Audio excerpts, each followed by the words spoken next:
పోస్టులను ఒక 63 మాత్రమే పెంచి ఆ 563 పోస్టులకు ఒక పరీక్ష పెట్టి ఆ పరీక్షలో అవకతవకలు జరిగినాయి, మీరు సరైన జీవో ఇయ్యలేదు, గత ప్రభుత్వం కేసీఆర్ ప్రభుత్వం ఇచ్చిన జీవో 55లో ఎస్సీ ఎస్టీ బీసీ మైనారిటీలకి దానివల్ల న్యాయం జరిగింది, మీరు జీవో నంబర్ 29 ద్వారా అన్యాయం చేస్తున్నారు, దయచేసి సవరించండి అంటే సవరించలేదు, పెడచెవిన పెట్టినారు.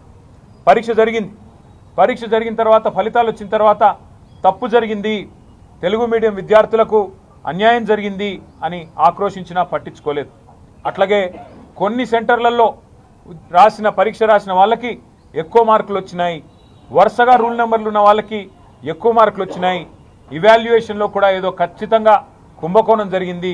చూస్తుంటే గతంలో ఏపీపీఎస్సీలో ఆనాడు కాంగ్రెస్ ప్రభుత్వం ఉన్నప్పుడు ఎట్లా అయితే సీట్లు అమ్ముకున్నారో ఇప్పుడు కూడా అట్లాంటి కుంభకోణమే జరిగినట్టుంది, మీరు దయచేసి దీన్ని సవరించండి అని ప్రభుత్వ పెద్దల చుట్టూ తిరిగినారు కాలికి బల్పం కట్టుకొని. న్యాయం లభించలేదు, ఎవ్వరు కూడా పట్టించుకోలేదు. చివరికి విధి లేక మరి కోర్టును ఆశ్రయించిన విద్యార్థులకి నిరుద్యోగులకి ఇవాళ కోర్టు ఒక శుభవార్త చెప్పింది. ఎస్, మీరు చెప్పేది కరెక్టే, ఏదో లోటుపాట్లు ఖచ్చితంగా జరిగినాయి ఈ పరీక్ష నిర్వహణలో, ఈ పరీక్షను రద్దు చేయండి లేదా రీవాల్యుయేషన్ చేయండి అని 8 నెలల లోపల ఈ కార్యక్రమాన్ని చేయాలని చెప్పి రాష్ట్ర ప్రభుత్వానికి కోర్టు ఆదేశించడం జరిగింది. నేను రాష్ట్ర ప్రభుత్వాన్ని ఒకటే కోరుతా ఉన్నా, బేసిజానికి పోకండి, అనవసరపు హడావుడి చేయకండి, పిల్లల బాధ వినండి. ఎందుకంటే వాళ్ళు ఏండ్ల తరబడి ప్రిపేర్ అయినారు, వాళ్ళ ఓట్లతోనే మీరు గెలిచినారు, వాళ్ళ కష్టంతోనే ఇలా మీరు గద్దెనెక్కి కూర్చున్నారు.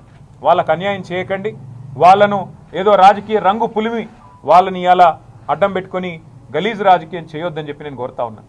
కోర్టు చెప్తా ఉంది, మేము చెప్పట్లేదు, స్పష్టంగా చెప్పింది పరీక్షను రద్దు చేయమని. మేము కూడా డిమాండ్ చేస్తూ ఉన్నాం. భారత రాష్ట్ర సమితి తరఫున నేను పిల్లలతో ఇప్పటిదాకా మాట్లాడినాను.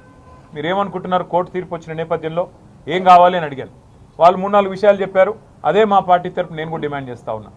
మొట్టమొదటిది ఖచ్చితంగా తిరిగి గ్రూప్ 1 పరీక్షను, ఎందుకంటే ఒకసారి వాల్యుయేషన్లో తప్పు జరిగింది అన్న తర్వాత మళ్ళీ తిరిగి వాల్యుయేషన్ చేయించినా నమ్మకం కుదరదు పిల్లలకి.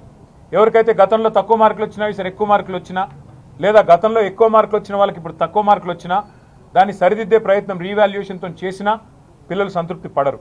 అందుకే కొంత ఇబ్బంది అయినా, తల్లిదండ్రులకు కూడా కొంత బరువుగా అనిపించినా రీఎగ్జామినేషన్ పెట్టడం మినహా మరో ప్రత్యామ్నాయం లేదు. తప్పకుండా రీఎగ్జామినేషన్ పెట్టాలి అని బీఆర్ఎస్ తరఫున మేము కూడా ప్రభుత్వాన్ని డిమాండ్ చేస్తూ ఉన్నాం. రెండవది, ఎక్కడ జరిగింది తప్పు? పిఎస్సిలో జరిగిందా? మీ ప్రభుత్వంలో ఉన్న వాళ్ళు ఎవరైనా పెద్దలు ఈ కుంభకోణంలో భాగమైనారా? ఎట్లా వాల్యుయేషన్లో ఇంత పెద్ద ఎత్తున మిస్టేక్స్ జరిగినాయి? తప్పకుండా నిజం నిగ్గుదేలవలసిన అవసరం ఉన్నది. అందుకే ఒక జ్యుడిషియల్ కమిషన్ వేయాలని చెప్పి మేము డిమాండ్ చేస్తూ ఉన్నాం. జ్యుడిషియల్ కమిషన్ ఒక హైకోర్టు సిట్టింగ్ జడ్జి కానీ, సుప్రీంకోర్టు సిట్టింగ్ జడ్జి కానీ, లేదా రిటైర్డ్ న్యాయమూర్తి ద్వారా కానీ ఒక కమిషన్ వేయండి.